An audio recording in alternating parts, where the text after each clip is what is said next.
Bismillahirrahmanirrahim.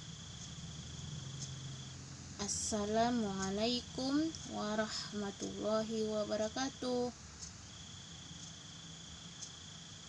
Kaifa haluk anak Umi? Semoga anak Umi selalu dapat lindungan dari Allah Subhanahu wa taala.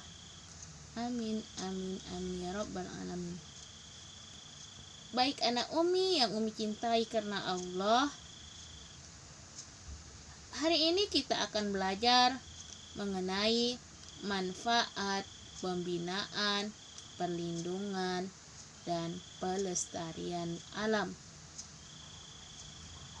Jadi di dalam pembinaan itu ada manfaatnya, ya kan, bisa melindungi dan melestarikan alam Indonesia ini, bumi Allah ini, ya, yang harus kita syukurin, ya kan. Allah sudah memberikan kita tempat tinggal yang luar biasa, tempat persinggahan sementara menuju ke surganya Allah. Jadi ketika kita dikasih tempat tinggal titipan, maka kita harus menjaganya dengan baik, ya anak Umi. Lihat, pembinaan, perlindungan, dan pelestarian alam ini jika sudah menjadi budaya masyarakat kita, maka kegiatan apapun yang dilakukan terhadap alam kita tidak akan khawatir lagi, ya kan. Ketika kita membuat kegiatan di atas bumi Allah ini, ya kan, aktivitas apapun, sehingga kita tidak khawatir lagi rusaknya bumi Allah ini. Ketika kita, ya kan, melaksanakan aktivitas rumah tangga, membuang sampah pada tempatnya, kemudian kita daur ulang sampah yang tidak bisa diterima oleh bumi Allah, maka kerusakan bumi ini tidak akan terjadi. Walaupun dia sedikit, tapi tidak nampak, ya kan, karena di atas normal, sehingga bumi Allah ini terjadi kerusakan. Kegiatan yang di atas normal, yang berlebihan, yang merusak bumi Allah ini. Sebenarnya kalau dia normal dan di bawah normal, maka alam yang akan menseleksinya. Tetapi karena sudah terlalu banyak manusia di bumi Allah ini, maka kegiatan alam, kegiatan yang berkaitan dengan alam sudah tidak bisa diatasin.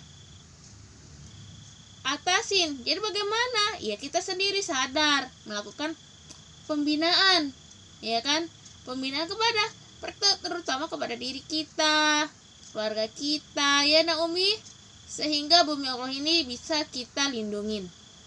Kemudian manfaat yang besar akan dirasakan oleh manusia itu sendiri dan makhluk hidup secara keseluruhan. Jadi manfaatnya itu bisa kita rasakan, ya nak Umi, ya, ketika kita itu menjaga bumi Allah ini dengan baik. Tidak ada banjir, kemudian kita lihat udara selalu segar, ya kan, kemudian pokoknya luar biasa lah ketika kita menjaga bumi Allah ini. Kemudian ada rinciannya, nak Umi, manfaat secara rinci. Yang pertama, berkurangnya bencana banjir yang sangat merugikan masyarakat, ya kan, berkurangnya bencana banjir yang sangat merugikan masyarakat. Banjir penyebab utamanya adalah manusia, tangan manusia. Kok gitu Umi? Sebelumnya udah Umi jelaskan. Keserakahan manusia akan merugikan manusia itu sendiri, ya kan. Pernah gak Umi bilang Quran surah Ar-Rum ayat 41 sampai dengan ayat 42, ya kan. Allah sudah menuliskan di situ terjadinya kerusakan oleh tangan manusia itu sendiri. Di ayat 41 Allah menjelaskan, ya kan, kerusakan bumi Allah ini terjadi ulah tangan manusia itu sendiri. Apa sih bunyinya? Masih ingat nggak? Bunyinya, telah tampak kerusakan di darat dan di laut disebabkan tangan manusia. Allah menghendaki agar mereka merasakan sebagian dari akibat perbuatan mereka, agar mereka kembali kepada jalan yang benar. Jadi banjir itu kenapa? Allah itu, kalau Allah ingin mencegahnya itu bisa saja, tring, langsung saja. Kenapa? Karena Allah ingin memperingatin manusia ya Naomi, agar bisa menjaga bumi Allah ini, tidak merusak bumi Allah ini, ya kan? Tuh, kemudian tidak terjadinya kebakaran hutan. Kalau orang tidak serakah membakar hutan, ya kan, untuk membuka lahan pertanian, ladang dengan membakar hutan, itu akan terjadi kebakaran hutan. Mereka merusaknya dengan membakar hutan. Ngapa? Kita sendiri kena kan? Kemudian terjaganya kebersihan air sungai yang sangat dibutuhkan manusia. Jadi tidak membuang limbah ke sungai sehingga airnya selalu bersih, ya kan? Kemudian jangankan manusia yang membutuhkan, makhluk sekitar di situ juga membutuhkan air sungai yang sangat dibutuhkan mereka. Jadi makhluk-makhluk itu tidak musnah ya Naomi. Ketika air sungai itu bersih, mengalir, segar, ya kan?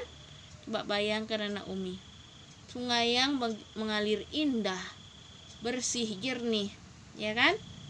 Enak kan melihatnya? Kemudian terdapatnya udara segar di sana sini. Tidak ada polusi udara ya Naomi ya. Tidak ada tuh udara yang kotor. Udara selalu segar.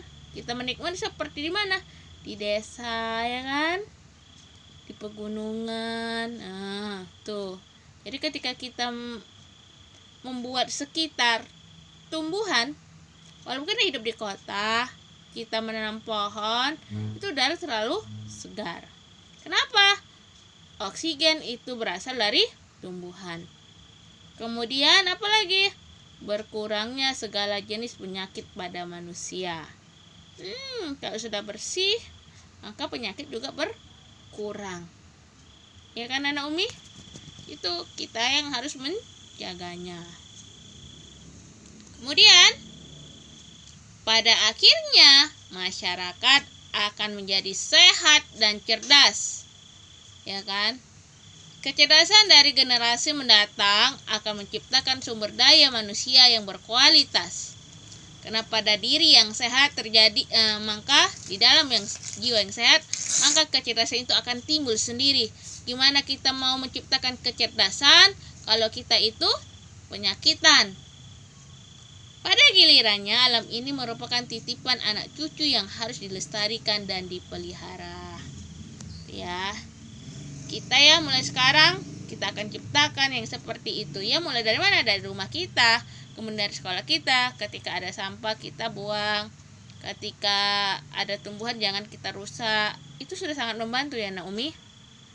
Jadi Umi harap ya yang Umi jelaskan bisa kita terapkan dalam kehidupan kita sehari-hari. Dan Umi sudahi dengan Assalamualaikum warahmatullahi wabarakatuh.